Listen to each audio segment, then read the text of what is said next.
how does a player who's tipped to become the next Neymar overshadow his UCL legacy by lifting the trophy twice by the age of just 21? That's the story of Paris Saint-Germain winger Désiré Doué, who replaced Neymar in the French capital in the summer of 2024. Doué is like nobody else in modern football, playing with flair, creativity, and freedom that defies the restrictions of the system-oriented era. But the journey was not always straightforward for Doué, who was born outside of France's melting pot of youth-talented Paris and was forced to play in the lower tiers of the football pyramid.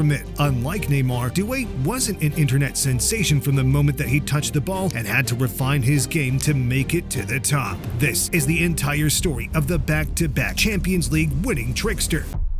29 Champions League appearances, 19 goal involvements, 2 titles. Kylian Mbappe, Ronaldo Nazario, and Zlatan Ibrahimovic are among football history's most talented players, but none of them has lifted the Champions League or impressed as much in the competition as Doué has. Should Doué continue his trajectory, he'll become one of football's most decorated players. But before we discuss Doué's Ballon d'Or winning potential, we must understand the foundations that made the Frenchman what he is today. He was born in Angers on June 3, 2005. In a small French city better known for its vineyards than for its football. While Angers is only 308 kilometers west of Paris, it must have felt like a world apart culturally. In the 90s and 2000s, Paris overtook Rio de Janeiro as the city that produced the most world-class footballers, with Thierry Henry, Kylian Mbappe, and Paul Pogba, among countless others, plying their trade on the city's concrete streets. Young talents would go head-to-head in ballon sur bitume street games, or in English, ball on ash pit. This style of unorganized youth development has been used as an explainer as to why France has reached 4 of the last 7 World Cup finals, teaching players technique, creativity, and resilience. But Doué was born outside of French football's melting pot. Fortunately, he had a family as talented as anything you could find in Paris. His uncle, Numan Diaz Doué, refereed matches at the 2014 Club World Cup and oversaw the 2011 CAF Champions League final, inspiring Désiré and his older brother Huela, who went on trial at Rennes, a Ligue 1 club renowned for producing talent. Désiré joined Huela to watch his trial and played with the ball on the side of the pitch while his brother shone on it. Huela was good enough to get signed by Rennes, but it was Désiré that really caught their attention. Désiré was just 5 years old but controlled the ball like Neymar, who was going viral as a youth sensation in Brazil at the time. The scouts couldn't believe the level of artistry that they were seeing from a boy who hadn't even started full-time education yet, and decided to break their own youth policy and invite him to train with the academy. Doué's development with Rennes coincided with Neymar's rise at Barcelona, proving that Champions League titles could be won with stepovers, flicks, and pirouettes, something the youngster wished to replicate. So when a Rennes coach asked Doué to play in defense, he was so upset that he seriously considered quitting football altogether. But with the encouragement of his father Moho, he decided to be patient and wait for his turn to show off his dribbling further up the pitch. After all, he wasn't the only talented player at the academy. You see, something special was happening at Stade Rennes. The club were no stranger to developing elite talents, with Sylvain Wilton coming through their academy during the 90s. But he was a once-in-a-generation player, and they'd need to place greater emphasis on youth development if they were to secure regular top 6 Ligue 1 finishes. They continued investing in their training center, eventually being voted as the best academy in France for 3 years running. Suddenly, a wave of talents a few years senior to Doué, most notably Ousmane Dembélé and Eduardo Camavinga, broke into Rennes' first team and became the hottest prospects in football. With Désiré's brother Huela also thriving and making it into the first team, a clear pathway to greatness became achievable for Doué. He was already believing in himself too. In 2022, accompanied by Rennes Academy teammate Matistel, Doué featured as an attacking midfielder in France's U17 European Championship winning team. He produced the assist that beat Dean Huijsen's Dutch team in the final, winning his first major honor. Whether he dreamt at that moment or not, winning 2 more major European honors at senior club level within the next 4 years still seemed a little far-fetched. After all, the reluctant defender turned Neymar-esque attacker was yet to make his debut for Rennes' first team, continuing his development in the club's U19 and reserve teams. Eventually, he was called up to train with the club's first team and signed his first professional deal shortly afterwards, after whispers that Rennes' next generational talent had been found grew louder. Manager Bruno Genesio couldn't ignore Doué's promise for much longer, rewarding him with his professional debut during the opening weeks of the 22-23 season. On August 31st, Doué became the first player born in 2005 to score score in any of Europe's top 5 leagues after netting against Brest. While the hype in Brittany was growing, Doue only managed to score 3 goals in 26 appearances across his debut campaign, but everyone who crossed paths with the sensation knew of his potential. During that season, Tottenham's Jed Spence was on loan at Rennes, later telling Rio Ferdinand in an interview that, "I was with Doue there, Rio. This is like Neymar reincarnated." For a teenager who spent lockdown watching Neymar's skill compilation videos, this was the highest praise. But while Neymar achieved an extraordinary technical level, the Brazilian is often criticized for not winning as much as his talent should have done. At the time, Neymar was playing in a front three alongside Lionel Messi and Kylian Mbappe at PSG. Despite each player being among the greatest of all time in their position, the Parisians couldn't clinch the Champions League. In this sense, Doue didn't want to be like his idol, and he knew that he needed to focus on productivity as much as displaying his obscene dribbling skills during the following season. And that summer, after years of mixed fortunes, Neymar and Messi departed PSG, with the Parisian supporters booing them during their final matches. The club supporters were sick of superstar talents not showcasing the appropriate work ethic or making a cohesive team, so PSG adopted a new strategy. They appointed Luis Enrique and focused on developing younger stars who could play together rather than relying on individuals. Doue knew that if he could have a better second season with Rennes in Ligue 1, he'd be among the leading candidates to revolutionize PSG's attack the following summer, with Mbappe also rumored to be leaving the club. However, the forward's dreams of joining PSG looked to be in tatters during the opening weeks of the 23-24 Ligue 1 season. Doue featured in each of Rennes' opening 6 fixtures without producing a goal involvement, hardly the form of a player that could recreate Mbappe's productivity in the French capital. In fact, by December of that season, Doue had only produced 1 goal involvement. Critics began to question whether the Frenchman was only hyped due to coming from the same academy as Dembélé and Camavinga, rather than because he had talent of his own. Of course, Doue's game wasn't purely about numbers then, and it isn't just about numbers now. His silkiness on the ball, his technique when shooting, and the joy that his performances make supporters feel cannot be represented by stats. But teenage prodigy or not, Doue needed to start adding more goal involvements to his name if he were to get noticed by PSG. However, the Alger-born striker kicked into life during the second half of the season, adding 8 goal involvements for a Rennes team that was struggling for consistency. His improved form saw Thierry Henry call Doue up to the France squad for that summer's 2024 Olympics, a talented group also including Michael Olise and Ryan Cherki. The Rennes star scored 3 goals at the tournament as France reached the semi-finals, where Doue's relentlessness helped him set up Olise's winning goal, sending his country to the final against Spain. France lost the final to Spain, and Doue's dreams of an Olympic gold were finished. But a matter of weeks later, his life turned upside down. As many had expected, Kylian Mbappe left PSG and joined Real Madrid. Meanwhile, Xavi Simons, who was on loan at RB Leipzig from PSG, opted to remain in Germany. So PSG were in need of their next great attacker, and unlike previous years, they were unwilling to sign an established star with an inflated ego. So they made the risky €50 million